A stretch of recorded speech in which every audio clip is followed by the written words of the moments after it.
व्रत का अर्थ ही दृढ़ निश्चय ही होता है। आपके अंदर दृढ़ता आ जाए, निश्चयात्मिका बुद्धि आ जाए, आपका विवेक जागृत हो जाए, आपके हृदय में भी भगवत प्राप्ति का संकल्प उदित हो जाए, इसके लिए व्रत और उपवास से सुगम मार्ग और कोई हो नहीं। आप लोगों को अनेक बार मैंने अपने पिछले वीडियो में कहा है कि सभी सातों वार अथवा सभी तिथियों का आप व्रत नहीं रख सकते हैं, और इतना होता भी नहीं है समय किसी के पास कि हर वार का हर तिथि का व्रत करे। तो उस व्यक्ति के लिए 15 दिन में आने वाली एकादशियों का व्रत अवश्य करना चाहिए। हर एकादशी अपने आप में महत्वपूर्ण है। वर्ष की 24 एकादशी भगवान श्री हरि को प्रसन्न करने वाली। आप कोई एकादशी का व्रत करने का संकल्प करें, फिर लगातार 15 दिन में आने वाली एकादशियों का व्रत करते हैं। इसमें भी बहुत से माताएं, बहुत से भक्त किस तिथि से, किस एकादशी से हम व्रत प्रारंभ करें, तो इसके लिए कोई मुहूर्त देखने की आवश्यकता नहीं है। हर एकादशी अपने आप में बहुत श्रेष्ठ है, बहुत महत्वपूर्ण है। किसी भी महीने की एकादशी से आप व्रत करना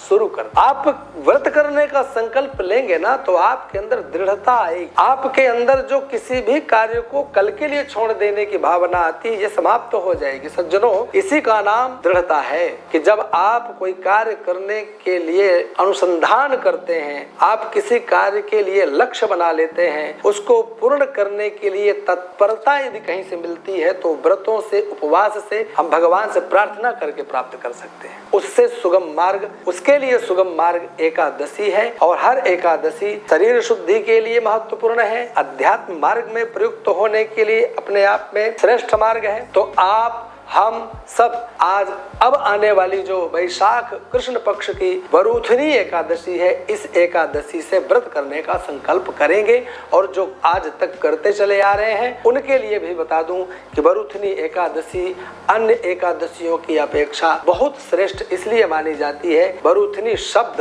रक्षा करने के अर्थ में माना जाता है, यानी शरीर में किसी भी प्रकार का कोई रोग हो, शरीर का कोई किसी भी प्रकार का संताप हो, शारीरिक किसी भी प्रकार का कोई कष्ट हो, इस एकादशी के प्रभाव से हम उसे दूर कर लेते हैं।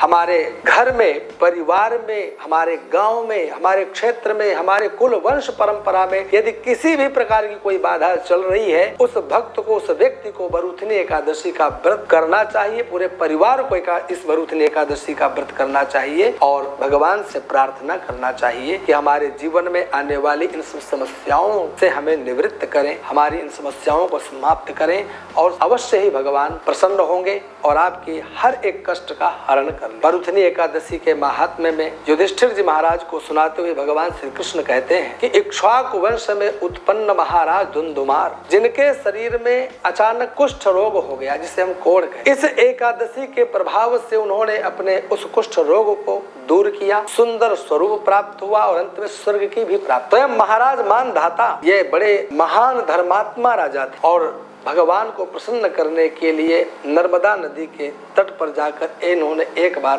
तपस्या करना प्रारंभ किया। वरुथनी एकादशी का समय आया और यह व्रत रहते बड़े आनंद पूर्वक भगवान श्री हरि की पूजा करते, अर्चना करते। एक दिन तपस्या करते करते अचानक इनके पैर को एक वन के हिंसक जीव ने, हिंसक पशु ने इनके पैर को अपने मुंह में दबोच, लेकिन ये घबराए नहीं। इन्होंने किसी भी प्रकार से अपने शरीर की रक्षा के लिए कोई यत्न भी नहीं। वरुथनी एकादशी का वह पर्व, भगवान श्री हरि का चिंतन चल रहा है, ध्यान चल रहा है, उन्हीं का नाम संकीर्तन चल रहा है, और भगवान श्री हरि अपने आप प्रकट होते हैं, इनके शरीर की रक्षा करते हैं, स्वस्थ करते हैं, अनेक वरदान देते हैं, और अंत में भगवान श्री हरि के लोक की इन्हें प्राप्ति भी होती है। वरुथनी एकादशी के प्रभाव से जहाँ उन्होंने राजा बन करके समस्त प्रजा का पुत्रवत पालन किया, वहीं भगवान श्री हरि को प्रसन्न करके वैकुंठ लोक की भी प्राप्त। तो मैं आप सब लोगों से केवल इतना ही कहता हूँ कि हम संसार की हर एक चीजों को संग्रह करते रहते हैं, लेकिन उस संग्रह के